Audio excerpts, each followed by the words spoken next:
오늘도 뜨거운 이슈 시원하게 풀어보겠습니다. 킹스맨 김수민 시사평론가 나오셨습니다. 안녕하십니까? 네, 반갑습니다. 자, 본격적 이야기 전에 출근길 1시간 넘게 서울 지하철 3호선 원당에서 원흥역까지 전기 공급 문제로 운행이 진행되고 있습니다.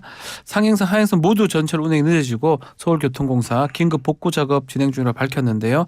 자, 1차선만 이용해서 열차 운행 중이지만 출근길 교통이 좀 불편하니까요. 좀 서두르시면 좋을 것 같습니다.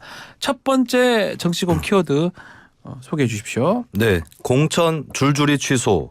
네, 우선 국민의힘입니다. 공천관리위원회가 어제 밤늦게 논의 이어간 끝에 이 도태우 후보 공천을 전격적으로 취소를 했습니다. 이유가 뭡니까? 네, 도태우 후보는 5.18 폄훼 논란을 일으켜서 이에 대해서 사과를 2차례 하기도 했고요. 이것을 감안을 해서 국민의힘이 공천을 유지를 했었는데 그 뒤에도 부적절한 발언들이 추가로 드러나면서 계속 논란이 이어졌고 당 내에서도 공천 취소를 촉구하는 목소리들이 줄을 이었습니다. 이 점이 결국 공천 취소의 배경이 되지 않았는가 그렇게 풀이가 됩니다. 앞서 어제 국민의힘 공관위가 돈봉투수 의혹 불거진 정우택 의원 이 공천 취소도 했지 않습니까? 네, 돈봉투 수수 의혹 이 정우택 의원이 연루가 됐는데요. 한 남성으로부터 흰 봉투를 받아 주머니에 넣는 모습이 CCTV 영상에 담겨서 언론을 통해 공개가 됐었습니다. 처음에는 이제 돈봉투를 건넨 남성이 봉투를 돌려받지 못했다라는 입장 이런 것들을 이제 정우택 의원이 부인을 했는데요. 네, 여기에 대해서도 이제 정우택 의원에 대해서 조금 더 의혹이 가중되는 그런 정황이라든지 또 녹취록 이런 것들이 나오면서 결국에 국민의 눈높이에 미치지 못했다라는 이유로 국민의힘이 공천을 취소했습니다. 자, 대신에 지금 서승우 전 대통령 비서관 우선 추천하기로 했습니다. 이 결정은 어떻습니까? 네, 사실 정우택 의원의 같은 지역구에서 이번에 경선에 탈락한 사람은 윤곽근 전 고검장인데, 그러니까요. 예, 근데 국민의힘 측에서는 윤곽근 전 고검장의 경쟁력이라든지 이런 부분이 정우택 의원을 대체할 만큼은 아니다라는 그런 취지로 그렇게 이제 그 윤 전 고검장에 대한 배제에 대한 설명을 했는데요. 다만 이제 그렇다면 다른 지역구 있다가 이동 배치되는 서승우 전 대통령실 비서관의 경쟁력이라든지 이런 부분에 대해서는 이제 주민들이라든지 유권자들을 납득시켜야 되는 그런 또 과제가 남겠습니다. 도태우 후보도 그렇고 정우택 부의장도 그렇고 지역구 공천 계속 유지하겠다고 하다가 돌연 공천을 또 취소했잖아요, 어제. 네. 배경이 뭘까요? 일단 정우택 의원은 금품수수 의혹이라고 하는 거고 이제 내용 자체는 뭐 간단한 의혹입니다. 또 이제 그 보좌관이 현금을 요구하는 듯한 녹취록이 공개가 돼서 더 결정적으로 궁지에 몰린 측면이 있고요. 그리고 도태우 후보 같은 경우는 이 도 후보의 지역구는 사실 대구 경북 쪽 지역구이기 때문에 국민의힘의 승산이 큰 지역이죠. 근데 대신에 이 도 후보를 공천했을 때 호남이라든지 또 수도권 뭐 다른 여타 지역에서 반발과 이탈 이런 것들이 우려되기 때문에 이렇게 공천을 취소한 것으로 그렇게 해석이 됩니다. 여당이 공천 취소한 게 이번이 처음이 아니잖아요. 네, 그렇습니다. 처음에 경기 고양정의 김연아 전 의원을 단수 공천을 했다가 비위 의혹 수사 때문에 이를 취소를 한 적이 있고요. 그리고 경남 밀양의령 함안 창녕의 박일호 후보에 이어서 이번에 정우택 의원이 공천 취소가 된 국민의힘 사례 3번째가 되겠고요. 도태우 후보가 그에 이어서 4번째 사례가 됐습니다. 자, 그런가 하면 전격적인 공천 취소 결정 어젯밤에 더불어민주당에서 이루어졌습니다. 정봉주 전 의원이죠? 네, 그렇습니다. 정봉주 후보 같은 경우는 이제 목발질에 관련한 발언 때문에 계속 곤욕을 치르고 있었는데요. 당사자들한테 유선으로 사과를 했었다라고 밝혔는데 이것이 거짓 해명으로 드러나면서 더 결정적으로 공천 취소에 사유가 된 것으로 그렇게 보입니다. 그리고 어제는 이제 정 전 의원이 과거에 가정폭력을 행사한 사실 이런 것까지 추가로 보도가 됐기 때문에 조금 더 공천 취소 쪽으로 무게를 실었고 결국에 민주당에서 공천 취소를 결정을 했습니다. 네. 또 보도를 보니까 정봉주 전 의원을 또 두둔하는 그런 입장, 주장도 많았던 것 같아요. 네, 사실 이재명 대표도 처음에 3월 13일 동작을 지원 유세 때는 말실수였고 사과를 드렸고 많은 세월이 지났다라고 일정 부분 변호하는 모습이었는데요. 그리고 이제 뭐 예를 들면은 친민주당 농객 중에 마칼럼니스트 황교익 씨 같은 경우는 이 논란에 대해서 정봉주가 두렵다는 뜻이다라고 변호를 하기도 했습니다. 그리고 민주연구원의 박진영 부원장도 야인으로 살다 보니 실수를 했다. 정봉주를 지켜주십시오. 이런 글을 올리기도 했고요. 그리고 친민주당 성향의 온라인 커뮤니티에서는 정봉주 후보에 대한 응원글도 잇따라 올라왔었던 그런 모습입니다. 자, 그렇다면 이제 강북을 지역의 공천이 좀 중요한데 안규백 전략공관위원장이 이 제3의 인물 공천이 원칙이다 이렇게 얘기를 했습니다. 그러면 박용진 의원은 네. 어떻게 되는 겁니까?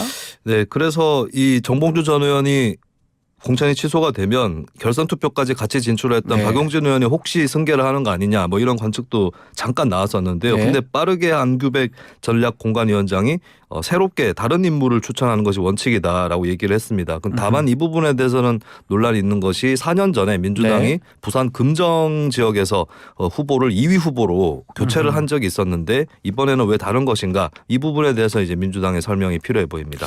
알겠습니다. 자, 국민의힘 조수연 대전 서구갑 후보 일제 강점기 옹호하는 글을 올린 거에 대해서 사과를 또 했어요. 이걸로 끝나는 겁니까? 어떻게 되는 겁니까? 네, 조수연 후보는 백성들에게는 봉건 왕조의 지배보다 일제 강점이 더 좋았을지도 모른다라고 하는 그런 글을 올린 적이 네. 있어서 이 글에 대해서 본인도 결국 최근에 사과를 하기에 이르렀고요. 근데 논란이 끝나고 있다고 보기 어려운 게 또 다른 주장들이 불거져 나오고 있습니다. 과거에 조수연 후보가 제주 4.3에 대해서 네. 김일성의 지령을 받고 일어난 무장 폭동 이라고 쓴 바가 있거든요. 예. 사실 이제 4.3에 대해서는 남로당의 봉기하고 그다음에 좀 자연 발생적인 민중 봉기가 섞여 있는 측면이 있는데 확실한 거는 김일성의 지령은 아니었습니다. 네. 그래서 이거는 역사 왜곡 논란이 일어나는 거라서 국민의힘 당내에서도 또 논란이 될 수도 있을 것으로 보입니다. 뭐 국민의힘 이상민 의원이 엄중하게 생각해야 된다 이렇게 얘기하면서 본인이 진퇴를 좀 생각해야 한다까지 얘기를 했습니다. 그럴 가능성도 있는 겁니까? 네, 어떻게 일단 보십니까? 이상민 의원의 경우는 같이 대전에서 선거운동을 네. 하는 입장이기 때문에 이런 부정적 논란들이 다른 후보에게도 패가 된다. 영향을 미친다 이 말이겠죠. 그렇죠. 예, 그런 이제 문제인식에서 이런 얘기를 한 것 같고요. 일단 도태우 후보의 공천이 취소가 됐는데 조수연 후보도 이제 국민의힘 내부에서는 또 추가로 살펴보지 않을까. 뭐 어떻게 될지는 장담을 할 수 없지만 일단은 이제 당 내에서도 어느 정도는 심각하게 바라볼 수밖에 없지 않을까 이렇게 전망이 됩니다. 자, 정치권 두 번째 키워드 뭡니까? 네. 꼼수 위성정당 본격화입니다. 아하, 국민의힘하고 민주당이 위성정당 투표용지에서 또 앞 순서를 받기 위해서 절차를 좀 하고 있는 것 같은데 네. 결국 이번 선거에서도 꼼수 논란 못 피해가는 것 같습니다. 네, 국민의힘의 경우는 13일 오후에 윤리위원회 전체 회의를 열어서 현역 의원 8명에 대한 제명을 의결했습니다. 예. 웬 제명인가? 갑자기 무슨 사건이 있었나 싶은 분도 계실 것 같은데요. 그것이 아니라 사실 국민의 미래, 이 비례 위성정당의 기호 순번을 위로 끌어올리기 위해서 그렇다면 현역 의원이 필요하기 때문에 예. 근데 이 비례대표 의원 같은 경우는 탈당을 하게 되면 비례의원직을 상실하게 됩니다. 그렇죠. 그럼 당에서 제명을 해줘 의원직을 유지가 되는 거거든요. 그래서 일부러 뭐 일종의 편법이죠. 제명을 해주는 거네요. 제명을 해주고 국민의 미래로 당적을 옮겨감으로써 현재 네. 녹색정의당이 이제 기호 3번이고 이대로만 가면 녹색정의당이 비례명부에서는 1번으로 올라옵니다. 근데 그보다는 더 많은 의석수를 챙겨서 녹색정의당 위로 올라가겠다라고 하는 이런 전략입니다. 자, 뭐 국민의 미래가 노리는 건 3번 합쳐서 그래도 네. 3번 나오는 거 아닙니까? 녹색정의당이 현재 기호 3번을 받을 것으로 보이는데 그러면은 그 3번 자리를 노리는 그렇죠. 것이냐? 예. 그게 아니고 4번을 오히려 4번이 노린다라는 낫다. 예. 왜냐하면 3번이 제일 위로 가게 되는 거거든요. 왜냐하면 그 민주당하고 국민의힘이 헷갈릴 수 있다는 거네요. 국민의힘하고 민주당이 지역구에만 후보를 내고 네. 위성정당으로 따로 비례 후보를 내기 때문에 그럼 1번과 2번 자리는 어차피 빕니다. 지난 총선 그렇죠. 때도 2020년에도 빈칸이었어요. 민생당이 제일 예. 위였거든요. 예. 그럼 녹색정의당 제일 위에 있고 그다음에는 이제 두 번째 칸으로 국민의 미래가 가려고 하는데 왜 두 번째 칸이냐? 지역구 투표용지에 기호 2번이기 때문에 두 번째 칸이라서 두 번째 칸을 양쪽 다 두 번째 칸을 차지하는 게 맞다고 그렇게 생각을 하기 때문에 사실 기호 3번 위가 아니라 기호 4번을 노리고 있는 것이 더 가깝겠습니다. 민주당은 좀 어떻습니까? 비슷합니까? 네, 민주당 역시 위성정당인 더불어민주연합을 준비를 하고 있는데 기호 3번으로 설정하기 위해서 네. 의원 꺼주기를 준비하고 있는 것으로 알려져 있고요. 그래서 민주당 역시도 그 민주당 의원들이 탈당을 해서 더불어민주연합으로 가줘야 됩니다. 네. 그런데 이제 관건은 국민의 미래는 그러면 몇 명의 의원을 확보할 거냐. 그 의원들보다 더 많은 의원들을 네. 민주연합으로 보내야 비례투표용지에서 제일 위로 올라갈 수 있기 때문에 국민의 미래가 몇 명을 확보하느냐에 따라서 민주당의 하겠네요. 목표도 달라질 것 같습니다. 어쨌든 뭐 민주당 같은 경우는 뭐 불출마나 경선에 패배한 의원들이 한 40명이 훨씬 넘잖아요. 네. 그런 측면에서는 뭐 보낼 사람은 좀 더 많을 것 같아요. 네, 근데 또 의원들 입장에서 경선 패배도 하고 이번 총선 또 못 나가는데 위성 정당으로 보낸다라고 하는 문제에 대해서는 좀 거부감을 가진 의원들도 있을 것 같고, 네. 다만 이제 뭐 어차피 불출마를 선언한 의원이라든지 이런 쪽에서는 내가 옮겨갈 수 있다, 당을 위해서 그렇게 하겠다라고 할 가능성이 조금 더 높습니다. 거대 양당이 비례대표 신청 받으면서 신청자 명단을 모두 공개하지 않는 관행도 좀 문제가 계속 되고 있습니다. 네, 국민의힘은 신청자 530명 중에 112명, 약 5분의 1 정도에 대해서 비공개 신청자로 분류를 했고요. 민주당은 비례대표 신청자 명단 자체를 공개를 하지는 않았습니다. 이런 관행에 대해서 이제 그 비례대표의 추천은 민주적이어야 하는데 불투명하다, 미실공천의 관행이 남는다라는 그런 비판이 시민사회단체에서 제기가 되고 있고요. 당의 입장에서는 이제 깜짝 카드로 쓰기 위해서 좀 비공개로 신청하는 그런 것을 접수하는 측면이 있다라고 그렇게 설명을 하기는 합니다. 네. 자, 그리고 문재인 정부 통계 조작 의혹을 수사해온 검찰이 김수현, 김상조 전 청와대 정책실장 등 11명을 기소해서 재판에 넘겼습니다. 네, 두 정책실장과 김현미 전 국토부 장관 등 7명은 한국부동산원에 부당한 압력을 행사해서 2018년부터 약 4년 동안 주간 주택가격 변동률을 125차례 조작한 혐의를 받고 있습니다. 네. 또 통계 조작을 위해서 부동산원에 관련 자료를 주 3회 미리 보고하도록 지시했다라는 사실도 이제 검찰에서 조사 사실로 밝혔습니다. 어떻게 조작을 했다는 겁니까? 네, 가령 이제 한국부동산원으로 하여금 변동률이 공표되기 전 매주 3번 대통령 비서실에 미리 보고를 하게 하고 수치가 마음에 안 들면 한국부동산원을 압박하는 방식으로 주택 통계를 조작하게 했다라고 검찰은 발표를 했고요. 그리고 부동산원 임직원들이 사전 보고가 부당하다라고 하면서 중단할 것을 요청을 하거나 하는 경우에는 부동산원 예산을 삭감하겠다 이런 식으로 압박을 했다라는 그런 조사 결과를 또 발표를 했습니다. 그리고 고용 통계 같은 경우는 비정규직이 급증한 것에 대해서 다른 조사 방식 때문에 같이 이게 급증한 것으로 일종의 착시 효과를 일으킨 거다라고 덧붙이는 방식으로 왜곡했다라고 하는 게 검찰의 입장입니다. 수사 대상이 22명으로 알고 있었는데요. 네, 22명 중에서 장하성, 이호승 전 정책실장 등 11명에 대해서는 범죄 사실이 입증되지 않았다라고 하면서 무혐의 처분이 내려졌기 때문에 그래서 반반으로 이렇게 기소 혐의 없음과 혐의 있음이 갈라졌다라고 그렇게 정리가 됐습니다. 총선 직전에 이렇게 수사 결과가 발표되는 것입니다. 또 시점을 두고 논란이 또 있을 수 있을 것 같아요. 네, 총선이 한 달이 안 남은 시점이기 때문에 왜 하필 지금이냐 이렇게 또 의혹이 불거지는 것도 있습니다.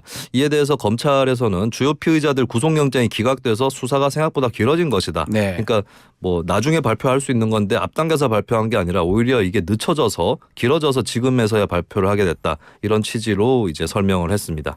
마지막 이슈도 한번 살펴보겠습니다. 대한전공의협의회가 국제노동기구 ILO에 긴급 개입 요청을 했는데 이건 무슨 내용이죠? 네, 지금 의대 증원 논란과 정부 의사 갈등들이 계속 더 심각해지고 있는 그런 상황인데요. 일단은 이제 전국 33개 대학교의 의대 교수 협의회가 정부를 상대로 의대 증원 집행정지 심판을 제기를 했습니다. 그래서 이 심판이 이제 어제 시작이 됐습니다. 근데 여기에 대해서 또 대한전공의협회 비상대책위원회에서는 국제노동기구 ILO가 강제노동을 금지하고 있는데 정부의 업무 개시 명령이 이 강제노동에 해당한다. ILO가 긴급 개입을 해달라라고 요청을 했습니다. 이 긴급 개입은 예전에 화물연대 파업 때도 화물연대에서 또 요청을 한 적이 있는데요. 일단 이제 이 전공의들이라든지 의사단체의 입장은 자발적으로 병원을 떠난 전공의들한테 면허정지 등을 언급하면서 복귀를 겁박하는 것은 모든 형태의 강제노동을 금지하는 ILO 협약을 위반하는 것이다. 라는 겁니다. 정부 입장 어떻습니까? 네, 정부는 즉각적으로 반박했습니다. 정당한 조치라고 설명을 했는데요. 왜냐하면 ILO 협약에서 강제 노동의 제외 요건에 또 그 규정이 있는데 이것은 국민의 생존이나 안녕을 위태롭게 하는 행위라는 것이 바로 의료 서비스 중단이 여기에 해당하는 것이고 이런 경우에는 강제 노동에서 제외된다라고 그렇게 설명을 합니다. 그래서 박민수 보건복지부 제2차관은 실제로 진료 차질이 일어나고 있기 때문에 한국 정부의 업무 개시 명령은 ILO 제29호 협약의 적용 제외에 해당한다라고 설명했습니다. 또 의대 정원에 반발해서 수업 거부에 나섰던 의대생 어제 처음으로 유급 통보를 받았어요. 네, 지난달 말쯤부터 수업을 거부 중이었던 한림대 의대생 가운데 아하. 본과 1학년 83명이 최근 유급 통보를 받았습니다. 예. 네, 일단은 지난 1월에 해부학 수업이 개강을 했는데 3주 넘게 결석을 해서 수업 일수의 3분의 1을 채우지 못했다라고 하는 거고요. 한림대 측에서는 학사 일정을 연기하고 또 온라인 수업을 실시해서 유급을 최대한 막겠다는 입장인데 근데 계속 이렇게 결석 일수가 늘어나게 되면 또 유급이 되는 의대생의 수도 늘어날 수밖에 없을 것 같습니다. 다른 의대 학생들에 대한 유급 통보 움직임도 있습니까? 네, 일단 다른 의대도 뭐 그 수업을 거부하는 그런 네. 학생들이 줄을 이었기 때문에 이달 말부터는 또 본격화가 될 그런 전망입니다. 그럼에도 의대생들의 집단 휴학 움직임은 더 거세어지고 있는데요. 네. 학부모와 학장의 동의까지 받은 휴학 신청이 6,051건에 달하고 있습니다. 지금 전국 의대 재학생의 3분의 1가량이 이번 학기 수업을 포기하고 있는 그런 상황입니다. 자, 이런 가운데 정부가 또 내년 의대생 증원을 지방 수도권을 8대2 비율로 배분한다. 이것을 검토하고 있다면서요? 네, 정부가 그동안의 의대 정원 확대를 추진했던 주요 이유 중에 하나가 지방의료의 문제 해결이었습니다. 그렇죠. 예, 그러다 보니까 이 부분을 더 강조하는 차원에서 정부가 증원분의 80%를 지방 쪽으로 몰아주는 방안까지도 추진을 하고 있는데요. 그렇다면 2,000명 정원 확대 이 규모 가운데서 1,600명 정도가 지방의대로 추가 배정되는 것으로 보입니다. 그래서 이제 구체적으로는 다음 달에 이 수치가 확정이 될 것 같고요. 그래서 이제 지역 국립대 병원을 서울대, 세브란스 등의 소위 빅5 병원 수준으로 키운다라고 하는 이런 계획이 또 나오고 있습니다. 이를 위해서 또 인건비와 정원 규제를 완화하겠다, 투자를 늘리겠다라고 하는 그런 계획도 정부에서는 시사를 하고 있고요. 지방 병의원의 수익성을 높이고 또 중소도시 산부인과에서 아기를 받으면 수가를 건당 55만 원 추가 지급을 하고 있는 이 제도를 다른 부문으로까지 확대해 나가겠다 등의 그 조치라든지 정책을 내놓고 있습니다. 중요한 게 의료 현장에서 교수들까지 지금 사직을 앞두고 있지 않습니까? 18일입니다. 다음 주 월요일 사직하겠다 이렇게 얘기를 했었잖아요. 어떻게 되는 겁니까?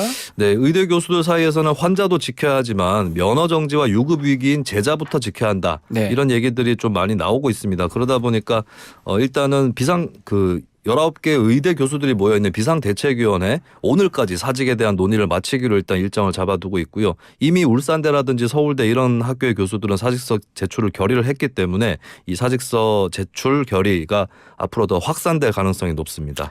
자, 킹스맨 여기까지입니다. 김수민 평론가와 함께했습니다. 감사합니다. 네, 고맙습니다.